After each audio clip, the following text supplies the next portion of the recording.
Unacceptable landing zone. Alright, YouTubers, this is the 5th set, the ace match, when each team gets to throw up their best player. It's going to be very, very interesting. And I see that HWASIN is coming back.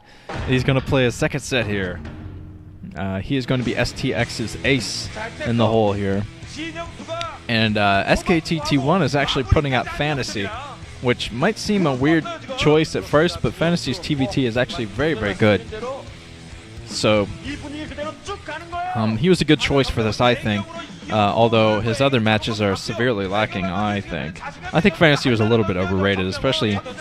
Well, I mean, he went to the OSL finals, but he was able to play a lot of TVT matches to get up to that point, so I don't think he's as fantastic as everyone says he is. So we'll find out here. This is going to be his best matchup, TVT. This is going to be played on Andromeda. Very, very interesting. This will be a 4-player map, so 5, 4, 3, 2, 1. Usually TVT is boring, so hopefully we'll get a very interesting matchup here. Alright, let's get the colors up here at the 2 o'clock position in blue. We are going to have HWASIN. So that means down at the 8 o'clock position in teal, we are going to have Fantasy. It's been a while since I've casted a Fantasy match, since the OSL finals actually. And Fantasy choking a little bit under the pressure in the OSL finals. I think that last game between Stork, he played kind of poorly. He made a lot of bad decisions, I think. And he was just outplayed by Stork. So we'll see how he does in this, though. These are cross positions, so I don't think we're going to be seeing any cheese in this match. It's going to be standard TVT play, which is usually boring, but hopefully we'll be seeing a lot of dropship work to make this an exciting ace match.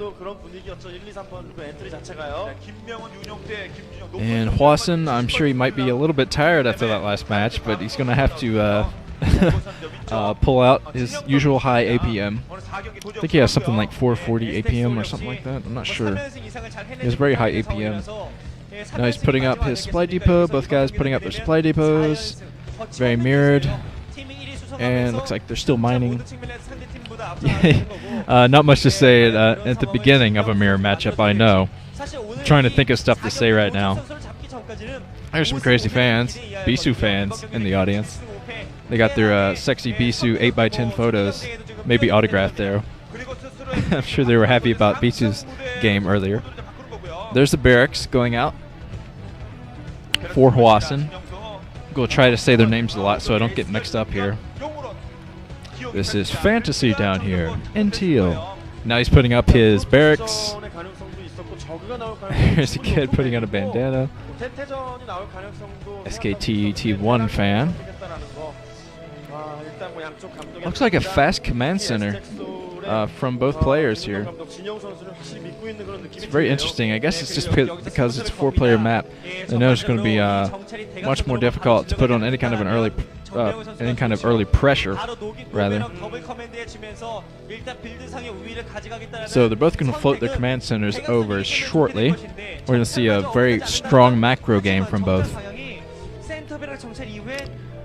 There's Panda Bear Alien, and it looks like HWASIN is actually looking for any kind of a cheese push here in the middle. Pretty smart. Good place to look, especially in the middle there. Because players usually don't scout diagonally. It looks like HWASIN is getting very lucky with his scouting today. He's going to end up scouting diagonally because he was checking for that cheese. What is he doing? HWASIN is actually going back right now. I'm really not sure what he's doing right now. It's going to take him forever to scout now. Why did he do that? I think he might have been looking for any kind of a block of the choke, but he didn't even go in. This is very strange play from HWASIN. I think HWASIN's really going to be smacking himself on the head once he finally does scout all the positions. I'm really not sure why he backed off from that scout. I mean, he went all the way anyway. Might as well go into the base. And sometimes in StarCraft, your gut feeling leads you astray, I'm afraid. Now HWASIN's going down.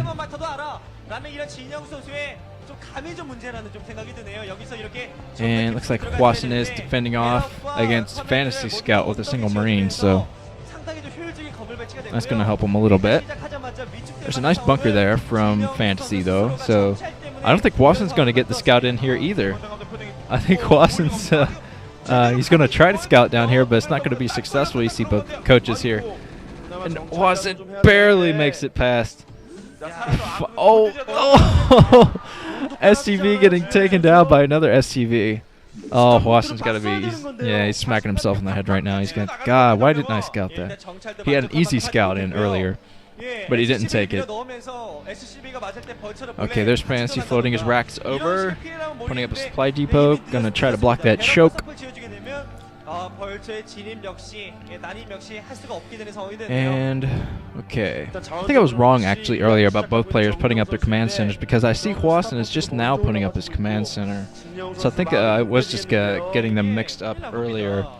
Fantasy's putting up a starport now with a control tower on it.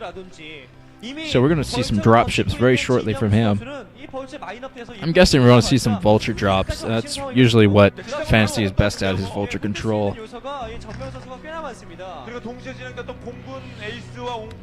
See what Fantasy's up to here. He's sending a couple SCVs around to build things. HWASIN is going for his factories, so I haven't seen a starport from him yet. Both players have their expansions up and running now.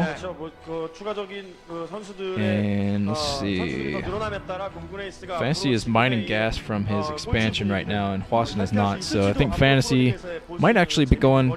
Well, I think he's mainly using that gas for his drop ships right now. In TVT, you usually see a lot of drop ships. Sometimes like a full control group of drop ships out for a player.